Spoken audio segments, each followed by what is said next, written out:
eh, no he mostrado ninguna de estas preguntas a los hermanos, pero están listos para poder contestar estas preguntas.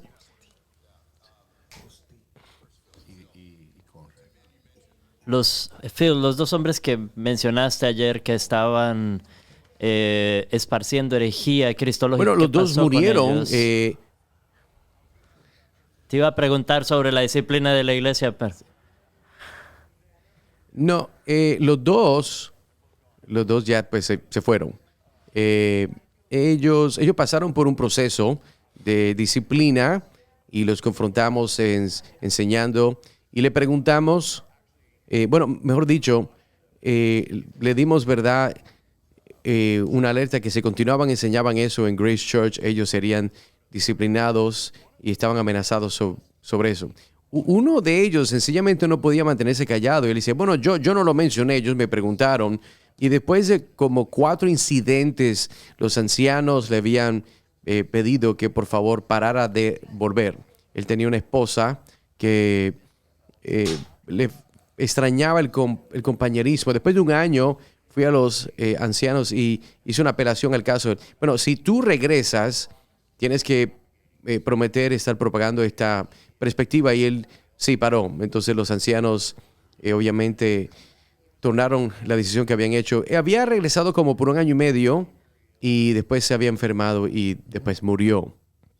Así que si hubiera continuado enseñando eso, hubiera pasado por el proceso de disciplina eclesiástica. Estas son las preguntas que tenemos en este momento porque ya Tom tiene una pregunta. Hay una lista larga de buenas preguntas. Gracias a todos ustedes que han enviado sus preguntas. Tal vez no tengamos la oportunidad de escucharlas todas, pero vamos a alcanzar el máximo número. La primera no es necesariamente cristología, pero es una pregunta muy buena y es esta. ¿Por qué es que la membresía eclesiástica es importante? Si yo asisto a una iglesia fielmente por varios años y no estoy cayendo bajo la autoridad de los pastores, el cuerpo de los creyentes, ¿por qué entonces tengo que aplicar la membresía para estar en una iglesia específica? Y esta pregunta es para cualquiera.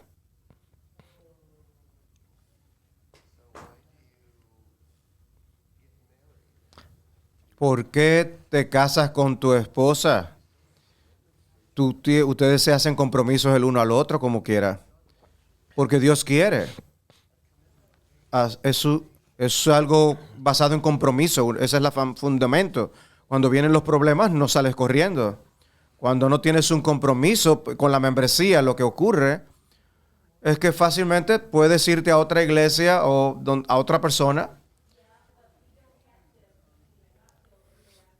Porque pocos matrimonios que no están basados en esa ley pues duran toda una vida.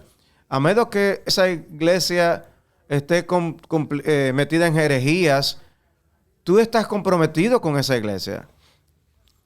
La iglesia del Nuevo Testamento son personas que estaban comprometidas. Aquí Cristo habló en términos de iglesias locales todo el tiempo. Le envió cartas ¿a qué? A las iglesias de Asia. La iglesia local es crítica en la vida del creyente. Necesitas estar recibiendo y necesitas estar involucrado.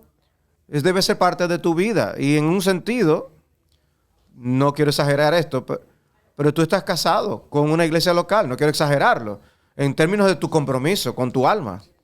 Comprometido con el pastor, los pastores, los líderes para orar por ellos. Comprometidos en apoyarles. Tienes una familia. Es bueno tener ese compromiso detrás de ti para que no te vayas rápidamente cuando surjan problemas. La membresía de la iglesia se asume, se implica en todo el Nuevo Testamento. Y yo diría que si no eres miembro de una iglesia local y te haces llamar cristiano, no te sorprendas si soy escéptico. Si has estado yendo a la iglesia por muchos años y no eres miembro, quisiera conversar contigo porque la membresía es bíblica. En 1 Corintios 5, Pablo habla acerca de purgar o sacar al miembro que estaba en rebeldía. Hay personas adentro y personas afuera. 2 Corintios 2 habla de un hombre que tenía que ser disciplinado y sacado de la iglesia y se preocupa que quizá lo han castigado que la mayoría de la iglesia lo castigó. ¿Cómo se logra una mayoría? Hay que tener una totalidad. Tienes que saber cuál es el número total antes de hablar de una mayoría. También se habla de ancianos que rinden cuentas por las almas que deben estar sujetas a los ancianos. Yo voy a rendir cuentas a Dios, y si tú no eres miembro de la iglesia y has estado yendo por un año, bueno, tú eres mi pastor y no, yo no tengo que rendir cuentas por ti si no eres miembro de la iglesia. Tenemos un proceso para eso que tratamos de seguir para implementar la membresía eclesial bíblica. Así que si has caído en esa mentalidad, hermano, hermana, piensa con más cuidado. Debes someterte a Jesucristo en una iglesia local. Yo quisiera añadir que en el comienzo de la iglesia del Nuevo Testamento, la frase que se usa, aquellos que reciben su palabra fueron bautizados y fueron añadidos ese día. ¿Qué tú crees que significa ese añadido? No es simplemente que empezaron a aparecer allí. Estos fueron individuos que fueron procesados y ahora estaban siendo añadidos a ese grupo. Y el Señor añadió a ese número lo que fueron salvos. Estos fueron individuos que estaban en el proceso y fueron incluidos en la membresía, de manera que estuvieran bajo el cuidado y el pastoreo de estos hombres. Debe haber, aquí hay una congregación del pueblo de Dios y hay que ser añadidos a ese número. Yo quisiera afinar el tema retomando el mensaje de Vicky sobre la bondad de la autoridad, el comentario, y comentarios como este. Creo que vienen de un sentido de rebelión o de sospecha de la autoridad. Cuando vamos al Nuevo Testamento vemos que Cristo dio autoridad como un don. Efesios 4, Cristo dio apóstoles y pastores, evangelistas, maestros, para equipar a los santos, para edificarlos en la fe. Y Hebreos 13 dice que debemos obedecer a nuestros líderes y someternos a ellos, porque ellos cuidan de nuestras almas. Esto es un don. Estar bajo la autoridad de ellos, bajo la autoridad correcta en la iglesia, es una bendición para ti también. Yo añadiría otro aspecto, de la hermosura del testimonio de una iglesia que está testificando a su fe. Yo no solamente estoy diciendo que soy cristiano, esta iglesia completa está diciéndome a mí y al mundo, este es un hermano y hermana en Cristo. La próxima pregunta, esto se está haciendo una pregunta con estilo apologético. Perdone si esto es una pregunta muy elemental. Yo estuve en el catolicismo hasta muy reciente. ¿Quién y qué son los elegidos y cómo es que ellos se relacionan con todos los hombres o el mundo que se referencia en Primera de Juan 2.2, Primera de Timoteo o Juan 3.16?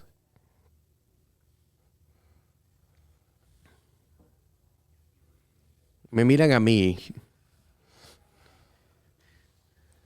Solo te estoy viendo para que respondas. Bueno, los elegidos son aquellos los cuales Cristo son atraídos a Cristo y creen.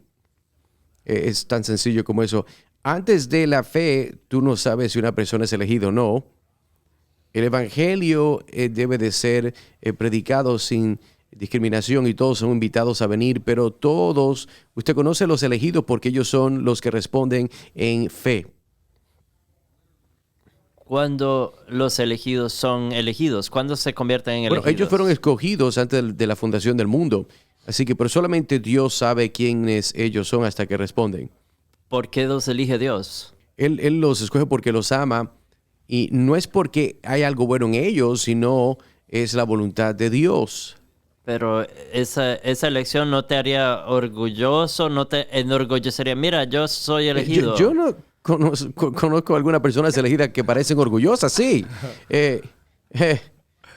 Pero no creo que es porque son elegidos. Es más, no hay personas que tienen más orgullo que la persona arrogantemente tiene rebelión, que se le ha dado toda la oportunidad para poder ser salvo. Creo que debemos añadir una cosa más acerca de la elección, que las personas a menudo olvidan. Toda buena definición de elección en teología sistemática no solo es que Dios les ha escogido a ciertas personas en la eternidad pasada para salvación en Cristo, sino que ha escogido los medios a través de los cuales ellos serían salvos. De manera que, como no sabemos quiénes son los elegidos, siempre debemos colocarnos bajo los medios, porque no sabemos si tú puedes con cierta persona, ¿qué va a pasar con la persona si es colocada bajo los medios? Si tú eres un chico, una chica, un joven, creciste escuchando la verdad, no te pierdas de un servicio de la iglesia. Puede ser el medio que Dios use para atraerte como uno de los suyos, de sus elegidos. No se trata de una decisión determinista. Dios provee los medios. Si tú quieres mojarte, ve a la lluvia. Si tú quieres ser salvo, ve a la iglesia. Usa los medios de la gracia. Si tú estás esperando en Dios por la bendición para que te atraiga y te llame a creer en el evangelio y arrepentirte, la elección no es algo que está allá afuera. Él usa los medios para atraerte. Eso yo creo que es un buen punto, me alegro que lo has compartido. También es un incentivo para nosotros que somos cristianos para evangelizar. Yo creo que los cánones de Dort está hablando, ese documento que presenta el calvinismo, que el evangelio debe de ser predicado de una forma promiscua, de una forma sin discreción, no importando si alguien es elegido o no. Le damos el evangelio y ese es el medio, porque el evangelio es el poder de Dios para salvación. Ese es el medio que Dios usa para atraer personas a sí mismo. Así que dentro de este marco de la pregunta, todas las categorías, o la categoría de los hombres, el mundo y la categoría de los elegidos, ¿qué implica eso? De hecho, yo vine primera de Timoteo 2, específicamente por esa parte de la pregunta. Yo creo que nos ayuda cuando la mayoría de nosotros estamos pensando en los términos de todos, sin excepción. General, debemos pensar en todos sin distinción. Lo que estaba pasando cuando los judíos recibían el evangelio era la tendencia de creer que esto es para nosotros y no para los gentiles. Y fue el romper esa barrera que trajo esta frase.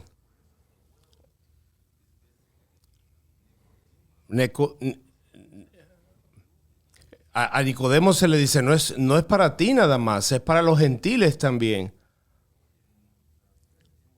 En 1 Timoteo 2 vemos lo mismo.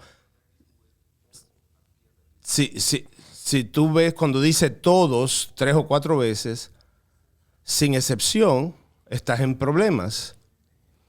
Cuando dices todos sin distinción, cada vez que se usa, hace más sentido. Y la última parte donde Pablo dice que el maestro de los gentiles en fe y verdad, ahí él está haciendo el punto de que no es solo los judíos, es también los gentiles que debemos evangelizar. Es un poco de adición, de añadir,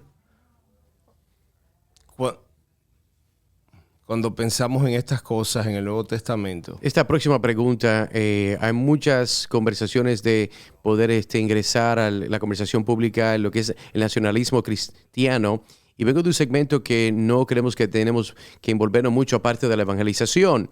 ¿Hasta qué nivel los panelistas creen que los creyentes deben de estar involucrados en aspectos sociales?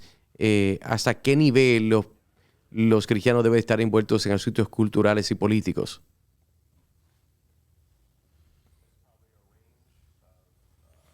quizá haya muchas perspectivas diferentes en el panel, así que voy a hablar por mí mismo y lo que yo creo. Mi trabajo como pastor es equipar a los santos para el trabajo del ministerio. Así que tengo un papel de entrenamiento en la iglesia y quiero equipar a los que salen y trabajan. Esa es mi parte, de mi comisión de hacer discípulos. Mucho de mi trabajo es con cristianos, tratando de equiparlos en la fe, fortalecerlos y discipularlos y entrenarlos para discipular a otros y ser evangelistas también. Hago mucho de eso. Y el que viene a la iglesia, el que el Señor trae a la iglesia, cada uno tiene papeles en su trabajo que tienen que hacer en el mundo y quiero que sean los cristianos más claros y fuertes donde sea que Dios los tenga. Así que si estoy en una zona de clase alta, posiblemente no van a estar metidos en el mundo político, pero el Señor puede traer personas. Yo quiero que sean lo más fuertes posibles. Si es un policía, si es un campesino, si es un congresista, lo que sea, yo quiero que él haga todo lo que tiene que hacer para la gloria de Dios. Ese es lo que yo estoy intentando hacer, es discipularlos, hacerlos fuertes discípulos, obedientes a Cristo y a su ley. Y si puedo equiparlos para hacer eso bien, no solo van a servir en medio de la iglesia local con sus dones ahí, sino que van a salir y ser fuertes y claros, que dan gloria a Dios donde sea que estén. Quiero decir una palabra a los ministros. Un tamaño no les sirve a todo el mundo. Tenemos un llamado, son personas que tienen un llamado especial, pero hay que tener cuidado de que aunque eso sea tu llamado principal es predicar a Cristo, que un ministro no se deje desviar de lo que es su llamado principal. Gasta tus mejores energías preparándote a predicar a Cristo y luego predicando a Cristo. Hacer lo que hacemos en esta conferencia. Este es nuestro llamado primario. Pero, ¿qué hacemos con todos estos temas políticos y sociales? Es una lucha para todo ministro, porque es tentador. Nosotros podemos hablar acerca de todos los temas que se nos pongan por delante y podemos ser desviados de nuestro llamado principal. Para mí, el balance está en el área de los principios morales. Y es mi deber traer el evangelio y la ley. Y yo no quiero ser desviado sobre todas las cosas que pasan en Grand Rapids y estar involucrado en todo. Eso arruinaría mi ministerio y mi vida espiritual. Pero cuando viene al próximo domingo, yo recuerdo cuando se decidió el tema de Roe versus Wade, yo tengo que decir algo fuerte de la palabra de Dios sobre la inmoralidad del aborto y la tragedia de que este problema no se resuelva. Y vamos a estar orando fervientemente desde el púlpito mañana en mi iglesia, porque eso es un asunto moral. Pero yo no le voy a decir a mi gente, tienen que votar por tal persona o cual otra, cómo tú votas por esa persona. Yo les voy a dar principios. Nosotros enseñamos a otros, que ellos pueden enseñar a otros en su lugar. Como tú dices, estás llenando a tu gente con el compromiso de que sean cristianos en toda su vida. En 3 semanas a la corrida,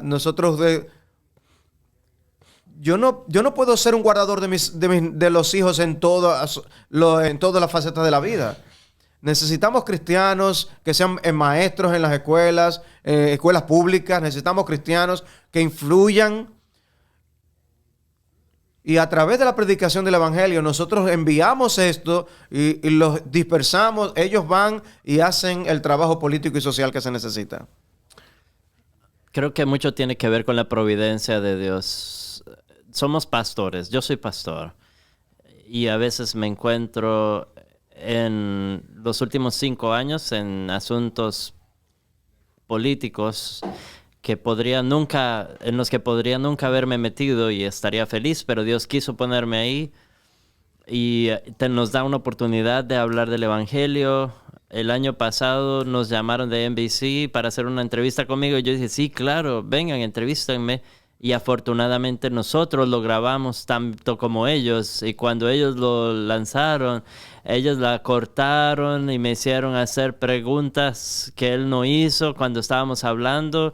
Hicieron una edición y nosotros lanzamos la edición completa y a la gente le sirvió eso. Ese tipo de cosas sociopolíticas eran el tema. Así que yo no quiero dejar mi sentido de llamado ante Dios de pastorear y predicar al Señor Jesucristo, pero sí reconozco, como Juan el Bautista le dijo a Herodes que no era correcto que tuviera a la esposa de su hermano, y cuando Pablo y Silas, cuando los querían sacar de Filipo calladamente, cuando se dieron cuenta de que él era romano, él dijo, oh no, Señor, llame a su jefe y dígale que venga. Él los está haciendo responsables por lo que Dios ha ordenado que deben hacer. Y en los Estados Unidos nosotros tenemos algunas oportunidades que en gran parte del mundo no existen, porque somos una república con una constitución y que tenemos leyes y nuestra mayor autoridad es un documento, no una persona. Así que podemos hablar, hemos reconocido constitucionalmente los derechos dados por Dios. Así que yo no quiero rendirme ante eso.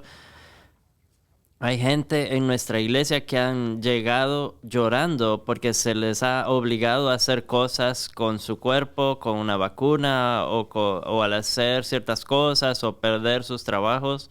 Así que escribimos cartas para tratar de ayudarles. Estos son cristianos con convicciones sobre cómo debemos vivir en este mundo.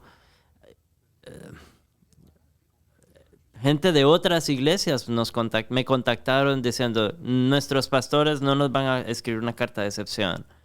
Y eso me partía el corazón porque no todas las cartas funcionaron, pero me sentí obligado. Claro que sí, tenemos que ayudar a la gente a pararse en la autoridad de la palabra de Dios y que sus conciencias no estén atadas por cosas que no deberían atarlas. Y inevitablemente eso nos metió en el campo político. No me desperté una mañana diciendo, me encantaría ir a orar en la inauguración de nuestro gobierno. Pero Dios hizo eso y estuvo bien. Joel y yo estábamos hablando.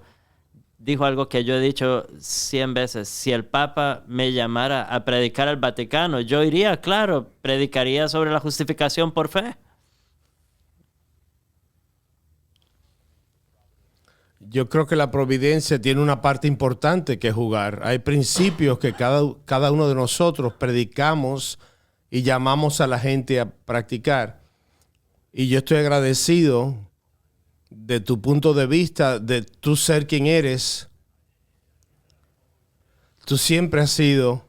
Yo estoy en Arizona, donde encuentro y me he encontrado cada vez más, no necesariamente tratando de encender llamas en mi iglesia, sus actitudes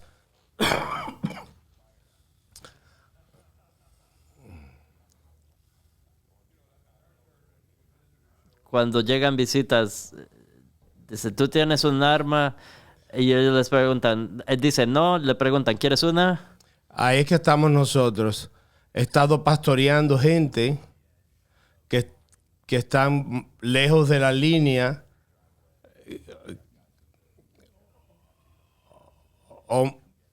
hombres que tienen tatuajes y sé más gentil, contrólate más. He encontrado también que decirle a la gente que tienen que hacer lo que yo hago en cada aspecto. Si tú nos dices a todos, tú tienes que hacer esto, tú tienes que hacer aquello. Hay cosas en Arizona que estamos haciendo. Es como si yo le digo a Travis, ¿por qué tú no haces esto que yo estoy haciendo? Estoy aprendiendo que somos un pez en un lago grande, pero en la madurez está entender el contexto y los principios que debemos mantener. Debo añadir algo más. No deberíamos no deberíamos intentar hacer desastres políticos a propósito. La declaración política más fuerte que podemos hacer es que Cristo es Señor. Al decir que Jesús es el Señor y vivimos así, no nos apartemos del conflicto que podía llegar. Si estás diciendo que Jesús es Señor y César dice, no, yo soy Señor, bueno, entonces estás siguiendo el camino de aquellos hombres y mujeres a quienes decapitaron antes de que nosotros llegáramos. La política era un pasatiempo mío y una de las cosas que se hizo bien clara en mi conversión es que la sabiduría de este mundo es idiotez en los ojos de Dios. Sencillamente, lo que está afectando nuestra cultura no es meramente la solución política. Creo que los cristianos hoy en día tienen una tendencia de pensar que si nosotros elegimos las personas correctas, todo se va a arreglar. Y eso no funciona de esa forma. Si alguien fuera a entender eso, debería ser la iglesia. Así que como cristiano por más de 50 años, trato lo más posible de poder evitar la política, ¿verdad?, de dos partidos, la cultura de hoy en día, la maquinaria de lo que es la política se ha tornado totalmente en contra de la iglesia y se está poniendo más difícil y más difícil de ser fiel en predicar la palabra de Dios y ser pastor y al mismo tiempo evitar lo que es la política, porque muchos de estos asuntos que están calientes tienen que ver, tienen implicaciones morales muy importantes que están arraigadas en la Escritura. Así que yo respondo la pregunta, yo quiero contestar la pregunta con claridad y básicamente tomar las consecuencias. No creo que yo no creo todavía que la solución de nuestra cultura es la política. Así que yo tengo cero esperanza que la forma que yo voy a votar va a arreglar lo que está pasando en este mundo. Así que la pregunta original es de alguien que dice, el énfasis en nuestras iglesias es evangelizar. Yo creo que es un buen énfasis. Yo no creo que totalmente puede estar callado sobre los asuntos culturales que estamos viendo. Yo creo que cada uno de estos hermanos han dicho esto. Y lo más importante que nosotros podemos hacer es predicar a Cristo. En un mundo donde todo es político, evangelizar es político. La política se nos viene encima y debemos entrenar, equipar y pastorear a nuestra gente para que cuando surjan las preguntas ante ellos y ellos deban presentar una respuesta de la esperanza que tienen, puedan contestar a esos temas, a esas preguntas que se les hacen, dar respuestas razonables. La próxima pregunta, en Cristo o la encarnación de Cristo, Él tomó una segunda naturaleza y no fue una segunda persona. ¿Cómo determinamos la diferencia entre naturaleza y persona? Ese fue tu mensaje, Phil. Sí. ¿Investigaste un poco para ese mensaje? Sí, definitivamente. Eso es una pregunta muy grande. Probablemente estaría más allá de lo que tal vez pueda ser una contestación total, pero por eso yo miraba para que contestara, pero tienes que hacer una distinción lo que es la persona y naturaleza, porque si tú dices Cristo son dos personas, eso es nestorianismo, esa idea de que Cristo son dos personas en un cuerpo, y eso es una herejía. Adicionalmente, si haces que la humanidad de Cristo es una persona totalmente diferente, ¿tienes otra persona en la Trinidad? ¿Y cómo vas a multiplicar eso? Así que tienes que tomar y hacer la distinción. ¿La mente humana de Cristo se constituye otra persona, otra personalidad? ¿O sencillamente tiene que ver con su naturaleza humana? Y la respuesta es su naturaleza humana, porque la Escritura es sumamente clara que Él es una persona que es divina y humana, Y si vas a mezclar esas categorías, vas a terminar con un problema.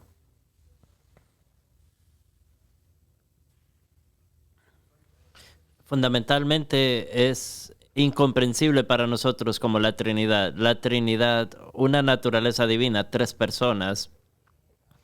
¿Cómo distingo eso? ¿Cómo entiendo? Sé que hay una distinción entre las personas, pero una singularidad de naturaleza. No entiendo cómo funciona. Es incomprensible para mí y se vuelve cada vez más incomprensible al pensar en la encarnación de la naturaleza divina y la naturaleza humana en una sola persona. Pero es importante tener... Sí, no tienes eso claro y ahora estás hablando que son 3 personas, pero es una mente distintiva. No, porque en la Trinidad están unidos en esencia y solamente hay una mente en Dios. No estamos hablando de 3 mentes distintas y creo que las personas tienen una tendencia a dañar su forma de pensar. Nosotros pensamos que Cristo tiene su mente, el Espíritu Santo tiene una mente separada y el Padre tiene una mente separada y que cada uno de ellos tiene una voluntad individual y ese no es el caso. Tenemos una voluntad en Dios y eso pertenece o lo que nosotros referimos, la naturaleza divina es una, pero 3 personas divinas. Yo tenía 21 años cuando entré al seminario y mi profesor de teología dijo, bien, me gustaría ver dónde ustedes están teológicamente. Tengo una pregunta para ustedes. Cuando Jesús estaba sudando, estaba cansado, se dormía, cuando estaba en agonía, ¿en qué persona él experimentó esto? En su persona humana, desde luego. No, tenemos mucho trabajo que hacer.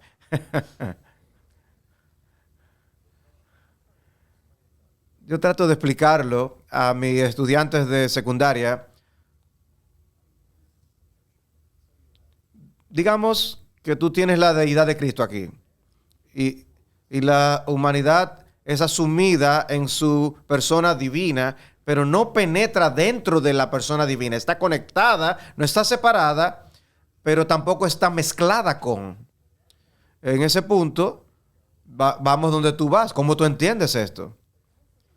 Lo consolador de esto es que su deidad también siempre está sosteniendo su humanidad.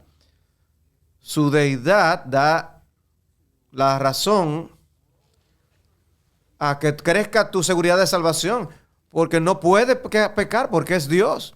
Y eso es muy consolador. Tampoco debemos ser perturbados porque no podamos comprenderlo. Dios es Dios. Los teólogos de antaño decían, si tú pudieras comprender a Dios, Dios no sería Dios. Es natural que en sus relaciones intertrinitarias Él sea incomprensible. De que las personas, la naturaleza de Cristo, cómo se combinan, eso es incomprensible. Pero como decía Phil, hay tantos errores que se pueden cometer al tratar de entenderlo que tenemos que protegernos de todos lados. Y ponernos, esto es lo que Dios dice y le adoramos. Recuerdo a Al Martin decir, sería como una hormiga mirándonos a nosotros y de que, yo te comprendo rápidamente y todo lo que tú eres. ¿Qué? Tú lo que eres es una pequeña hormiga. Tú no entiendes un ser humano. Es como nosotros mirando a Dios y diciendo, si yo fuera Dios, ¿sabe cómo la gente dice? Yo actuaría de esta manera. Eso es blasfemia. Dios es Dios. Simplemente eres una pequeña hormiga en esto. Y no pretendas decirle a Dios lo que Él es. No ni cerca de entender a Dios. Lutero decía, yo adoro a un Dios comprensible y incomprensible. Comprensible en lo que yo necesito saber para salvación, pero incomprensible en términos de quién Él es con toda su esencia gloriosa. Si pudiera añadir, ¿verdad?, una idea adicional. Dios es incomprensible, pero esa incomprensibilidad no está haciendo lugar para permitir la vagancia teológica, ya que el momento que nosotros llegamos a esa dificultad teológica, bueno, ya no se puede entender, pero tenemos que seguir empujando y más y más y más en poder adorar al Señor. Por eso Calvino decía, debemos usar nuestras mentes tan lejos de donde vaya la Escritura. Tan pronto vayamos sobre la cerca de la Escritura, entonces estamos en nuestro propio territorio y decimos esto es como Dios debe ser. Nosotros creemos que no es lo que nosotros creamos, es lo que la Escritura dice. Nos mantenemos bajo la cerca de la Escritura, usamos nuestros cerebros en ese sentido. Por eso Salomón dijo que Dios ha puesto la eternidad en el corazón de los hombres. Anhelamos comprender y podemos entender mucho acerca de Dios, pero no podemos comprenderlo completamente. Porque si pudiésemos comprenderlo por completo, seríamos Dios, pero nosotros somos finitos, somos limitados. Él es infinito, pero siempre tenemos este deseo de conocer y entender, y nunca deberíamos apagar ese deseo de investigar y explorar. Deberíamos cultivar esa curiosidad siempre con humildad dentro de nuestras limitaciones y nuestro entendimiento finito. Ayer yo estaba recomendando los 2 volúmenes de William Cunningham de la teología histórica. La pregunta que está luchando con esto, yo le recomendaría que pueda pensar, lea teología histórica, y yo le recomiendo William Cunningham, donde él está haciendo unas crónicas de las cosas que han tomado la iglesia cuando se habla de lo que es la encarnación de Cristo, esta doctrina de la Trinidad, y puede ver cómo es que estos términos fueron usados de una forma común, pero una vez más, pero si vas a mezclar estas categorías, si quieres decir de que Cristo son 2 personas, estás en el medio de lo que es herejía.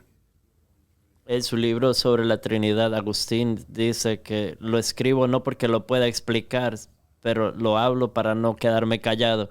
La Biblia lo ha revelado y queremos comunicarlo y queremos hacerlo de la mejor manera, entendiendo que estamos parados en terreno santo y somos hormigas. Conectado a lo que estás diciendo, Phil, lo que se trata de la única voluntad de Dios, esto es una pregunta teológica de reto, y tal vez alguien puede explicar la pregunta. Hace la pregunta, ¿hay autoridad y sumisión en lo que es en lo que es Dios en su totalidad? Yo estaba esperando que no me fuera a hacer esa pregunta, porque tengo amistades que están en los lados opuestos de esta pregunta para mí, y yo no quiero que nadie vaya a pensar que estoy tratando de singular a alguien.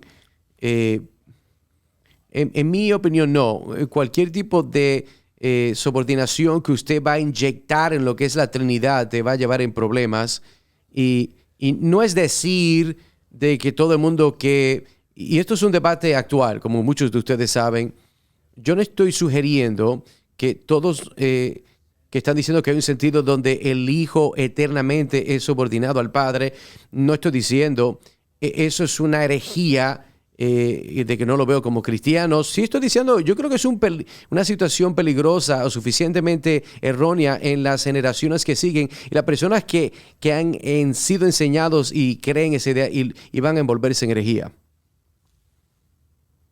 Sí, este es un debate difícil, y al igual que tú, tengo amigos en ambos lados. Tú y yo estamos en el mismo campamento sobre este tema. Tom Nettles escribió 2 artículos para Founders cuando este debate estaba en su pico hace unos años, y creo que fue tan lejos como me parece que está bien, tratando de honrar a los que creen que hay algún tipo de subordinación eterna en la Trinidad, y lo edifica sobre la naturaleza de la paternidad del Padre y la filiación del Hijo. Él siempre ha sido el Padre y Él siempre ha sido el Hijo, así que hay unas realidades relacionales allí que de ninguna manera disminuyen la divinidad o la integridad de ninguno de los dos. Pero es una realidad relacional, y la tendencia es que cuando pensamos en padres e hijos y metemos eso en la Trinidad, hacemos un desorden, porque el flujo es hacia el otro lado, pero está ahí. Y Nettles es muy cuidadoso al tratar de mostrar que estos hermanos están hablando de la subordinación eterna, están tratando de honrar la realidad de que el Padre siempre ha sido el Padre, el Hijo siempre ha sido el Hijo, el Espíritu siempre ha sido el Espíritu y un mismo Dios. Y esto de nuevo es un misterio, así que debemos tener cuidado de no saltar por encima del borde, pero me encantaría ver este debate desarrollado con mayor humildad y caridad de lo que se ha hecho. Amén a eso. Y hacer un eco a lo que está diciendo. Nosotros vivimos una cultura donde estamos imponiendo ideas sobre el concepto de lo que es la paternidad y el aspecto de lo que es ver el Hijo, y no vemos en la Escritura. Si usted lee el Evangelio de Juan, los judíos hablaban de Dios como nuestro Padre, y ellos se ofendían cuando Jesús decía, mi Padre, y la Escritura dice, creo que es en Juan 8, de que ellos tomaron piedras para apedrearle porque él se hizo igual con Dios. Está diciendo que es mi Padre. Pero esa es la forma que funcionó en esa cultura. El Hijo era considerado igual al Padre. En nuestra cultura, el Hijo siempre es subordinado al Padre. Y usted no piensas el hijo de Donald Trump igual que a él es menos que su padre. Y al mismo tiempo, en la cultura bíblica, cuando Jesús dice, hablaba de Dios como mi Padre, ellos estaban asumiendo de que Él se está haciendo igual a Dios. Y obviamente estaba haciendo, sí, que se está haciendo su igualdad con Dios. Entonces, yo creo que la Escritura constantemente nos está diciendo que hay esta cualidad en la Trinidad de que Cristo es hablado como el que creó el mundo. Eso no lo sacaríamos solamente leyendo el libro de Génesis, pero Él es igual a Dios porque ellos tienen una mente, una voluntad, sus operaciones son juntos. Cambiando la pregunta, deberíamos eliminar la música de Bethel Elevation de nuestros servicios de adoración.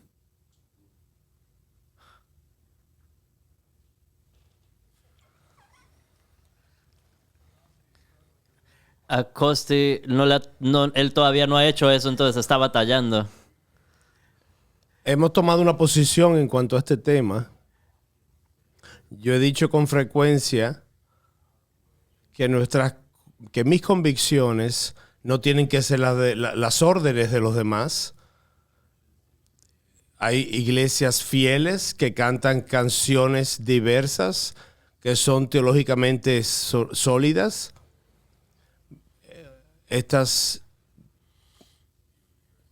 Hay algunos de estos grupos que están cantando herejías. La música tiene gran influencia en la congregación. Muchos han dicho que la congregación no aprende solamente de la predicación, sino de las canciones que cantan.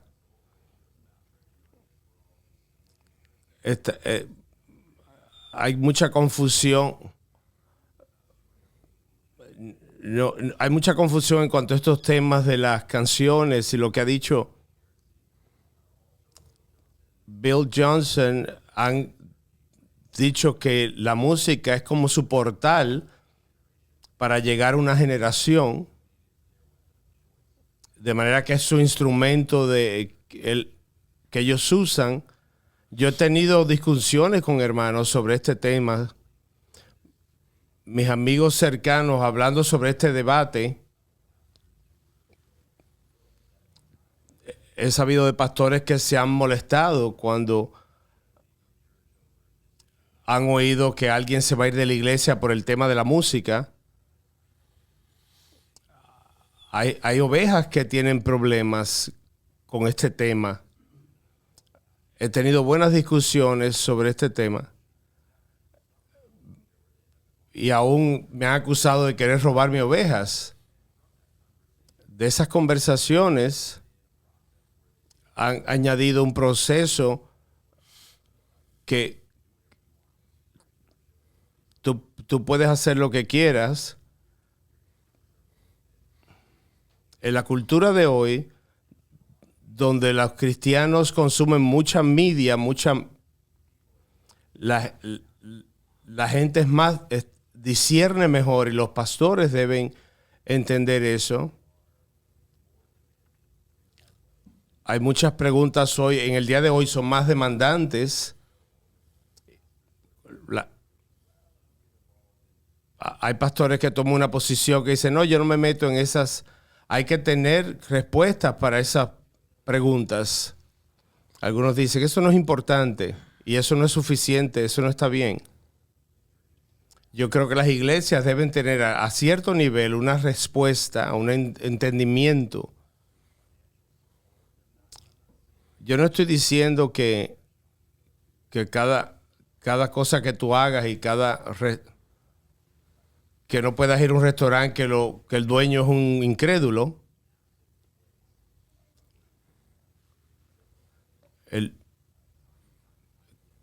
Cada vez más en nuestras iglesias entendemos que no debemos apoyar esos grupos. Hay tantos himnos buenos en nuestra historia que podemos usar en la iglesia que son tan sanos teológicamente e instructivos que si ocupas a tu iglesia y a ti mismo en esos himnos en la iglesia, no vas a tener tiempo para interesarte en la música de Bethel o de Elevation o de Hillsong. E incluso cuando las comparas, puedes decir, ¿por qué escogería McDonald's cuando puedo comer este bistec jugoso? Eso es lo que quiero servirle a la gente. Estoy de acuerdo con estos hermanos. Eso es lo que hacemos nosotros. Quisiera extenderlo un poco más porque es un tema que enfrentamos como ancianos. En cuanto a autores y libros, hay libros muy buenos que fueron escritos hace 20 años por hombres que no puedo recomendar hoy. Y entonces, si conservamos sus libros disponibles, entonces la gente lee el libro de hace 20 años y dice, wow, este es buenísimo. Y luego van y buscan el libro que escribieron el año pasado y van a ser descarriados.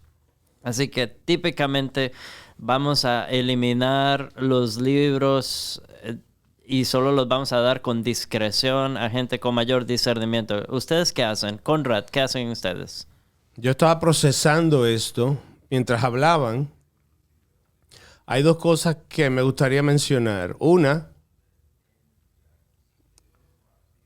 muchas de nuestras personas en casa en África no conocen quién escribió qué. Ellos simplemente conocen la canción que cantan. En ese sentido, nos concentramos más en la teología de esa canción. Sin embargo, pero muchos de nuestros jóvenes están comenzando no solo a conocer los autores, pero también los debates alrededor de esas canciones. Entonces se hace evidente que esas personas están tropezando, pues no queremos meternos ahí.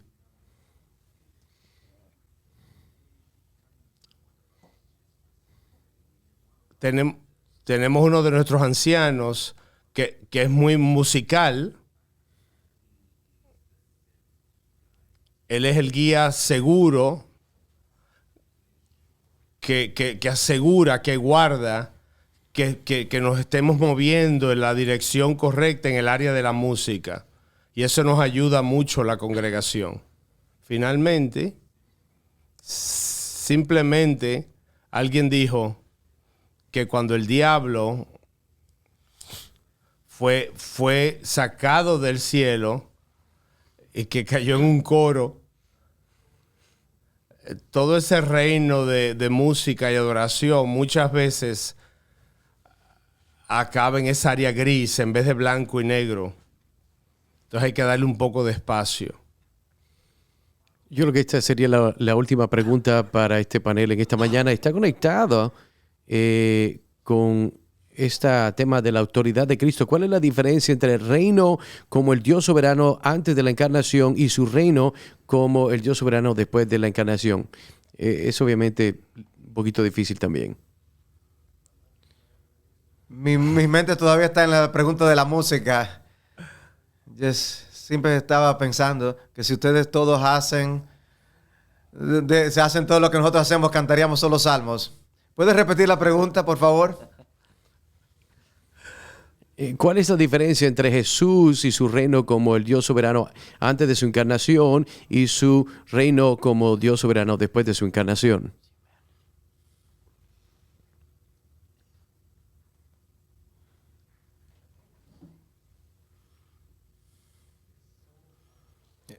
Creo que es tan difícil de entender esto. Estamos tantos años después del tiempo de Jesús en la tierra. Al venir a la tierra, sufrir, morir, y en particularmente de ser levantado de los muertos, y luego de ascender a los cielos y estar reinando desde los cielos con su poder soberano, que nosotros no podemos entenderlo. ¿Cómo vivir en ese día? Fue muy, muy diferente. Hoy, cuando entramos aquí, ¿qué nos decimos unos a otros? Buenos días. Los cristianos del Nuevo Testamento nunca se decían buenos días. El Señor ha resucitado. El Señor ha resucitado. Jesús ha ascendido a los cielos. Tiene todo poder y autoridad dados en los cielos y la tierra. Desde luego que Cristo está reinando en su poder soberano desde todos los tiempos desde el cielo, y vino y desplegó en su naturaleza humana también esto. Hay tanto más ahora, es algo más amplio, más ancho. Ahora está estableciendo su pacto con los gentiles. Y es Señor sobre los gentiles, millones de personas, sobre todo el mundo que han sido salvos. Piénsenlo de esta forma. En el Antiguo Testamento, todo está esperando su llegada. El Evangelio está siendo revelado, primeramente con excepciones, en un pequeño punto en el globo, en un pequeño punto en Israel. Un pequeño lugar. Pero ahora está gobernando sobre todo, y su reino de gracia también, y trayendo el Evangelio a todas las naciones. Él es el Rey soberano. Y me gusta como Sinclair Ferguson lo dice, es el mismo Cristo. Y en un sentido, nada es nuevo, porque siempre ha sido el Señor soberano. Pero en otro sentido, todo es nuevo, porque ahora el Evangelio está en todo el mundo, y todos aquellos que le escuchan y les rechazan serán echados al centro del infierno, porque rechazaron al Señor soberano y Rey, que se ofrece a sí mismo a ellos. Y aquellos que sí le escuchan y le reciben de todas las naciones estarán alrededor del trono del Cordero, y el Cordero será sentado en el trono, y millones de millones sin número serán innumerables en el coro celestial, cantando gloria, honor y poder sea a ti, oh Señor, por siempre. Así que en un sentido no hay diferencia, en un sentido hay una gran diferencia. Una de las cosas de las que me he dado cuenta más en los últimos años sobre ese punto es que Él es el mediador ahora. Él iba a ser el mediador en el desarrollo histórico, pero la misión que vino a cumplir al encarnarse con la expiación, la resurrección, es la misma misión que ahora está orquestando como Señor soberano. Dios siempre ha tenido esto en su mente, pero el Dios hombre es soberano ahora, que no era el caso antes de la encarnación, no era el Dios hombre. Entonces, al pensar en todo eso, todo lo que leemos en el Nuevo Testamento de por qué vino Jesús, eso sigue ocurriendo, pero ahora ocurre y Él está gobernando, no está aquí en la tierra, sino que está en la carne, en el cielo, gobernándolo todo para asegurarse de que su misión se complete. Y le añade algo a la idea de su gobierno soberano como el Dios encarnado, mediador.